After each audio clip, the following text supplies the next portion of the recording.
So this is a question submitted by Leilani with a dog named Ruka that came here and did private lessons with us. The dog was extremely reactive. They were in town for a short period of time, so they crammed in private lessons. We typically would not have even done private lessons. We would have done board and train for a dog like this, but the people were handy enough and really determined and showed up a lot, even their wedding week, to train their dog. And they did leave her here for the day. We worked with her during the day, and they did lessons at the end of the day. But we helped them in this dog, and she has some follow-up questions, which are great questions. So I'm going to review them. She corrects things like barking, lunging, or not heeding instruction when they're on a walk. But when she stares a dog down across the street with her hackles up, should we correct that? Or should we consider it more desensitization, and should we kind of ignore it as to not up her energy? We'll start with that question. So, well, they can't, I feel, let a dog stare a dog down. Right. For me, if your dog's in a good heel position where her head's right by your leg, don't let her out in front of you. Yeah.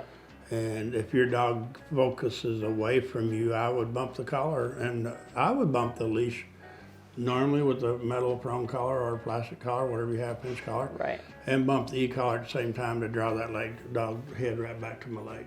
Because once you let it start focusing over there, it's going to get in trouble. Yep. And that's the key thing, is focusing. Because I can, like, if I'm the dog walking and your dog across the street, I can look. Yes. But then I can focus. And that's what I say. When they escalate. Yeah. I mean, if this is your dog, this is your leg, whenever they start going over there and staying, they're in trouble. They got to.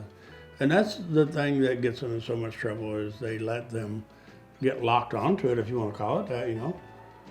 They let them get focused onto that, whatever it is, skateboard, dog, bird, cat, squirrel, and they lose them. So she pretty much said that the corrections work, but typically if she has a prolonged exposure to seeing a dog, then she wants to take it further, and then they correct it anyways. A lot of times you can correct the dog even on a lower level sooner instantly, and prevent it, and then teach the dog not to even fixate on the other dog. It's just like a temperature outside with a dog. When they start looking over there, it's like 10 degrees, 20 degrees, 30 degrees. The dog just keeps getting in further and further into that red zone until they snap. Right. And then they got pressure on them, and then they either, sometimes they get away from that, or they turn around and bite the leg that's holding them, you know? Yeah. Because the pressure just gets too much, and that's why I talk about, you know, if you can't walk your dog on loose leash, then you have a problem. And evidently, they probably can't walk her on loose leash, because when she is focusing, I'm guessing that the leash is tight. Yeah, if the leash is tight, then she needs corrected for that. But there are some dogs that will keep the leash loose and fixate, and you can stop the fixating before they even start to pull on the leash. Possible, but very rarely, I think. I would argue with you on this dog. Yeah, I don't think that this dog is dragging them on the leash. In fact, I think I have a video. I say it's very rarely. I know you can argue with me about it because you like that. Well, I have proof. But that is the biggest thing, is for dogs that they just get off in their own little world. And like I said, it don't have to be a dog. It could be a skateboarder, or a bicycle, or a squirrel, or a cat. So the leash is loose, but the dog is ahead of her. Well, for me, normally I would go back to a heel position, and I'd get my dog back with me. And have the toes not pass your toes. Well, I would have the head right by my leg. I wouldn't let this dog out that far just because the dog's that bad. Even have the head a little bit behind your leg. Yeah, well, I mean, right beside my leg. Yeah. I wouldn't let it be out in front of me, because I think that's, for me, for a dog who walks in front of you, which we know we can, you do it all the time. Yeah. But it's got to be really a dog that's cool. I mean, they've got to have their stuff together. They can't be a dog that's looking for trouble, which this dog probably is. And I think the dog, like you said, especially if it's on loose leash now, it's good. They've done a really good job with it. Yeah. So it's not. She's on a loose leash. Her hackles are starting to go up, and you can tell she's starting to check out what's over there. Yeah, and for me, if my dog does that, they're going to come back to a perfect heel position.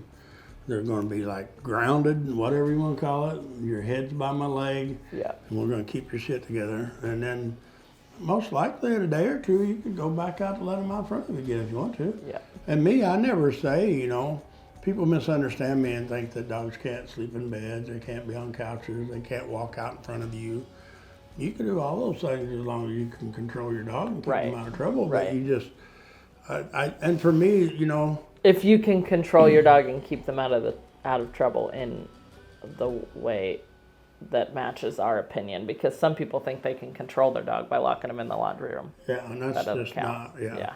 But when you're walking these dogs, and a lot of people want to let them have a retractable lead, so they can be out there 15, 20 feet, running around sniffing turds and stuff. And for me, that's cool too, as long as they're not pulling on you. And when you ask them to come back into a heel position, they can come back there on loose leash and be good. Yeah. But you've got to, and the same thing with dogs sleeping in a bed. If you want your dog sleeping in your bed, I think your dog has to be good, and it's a privilege. It's not just something they get just because they're your baby.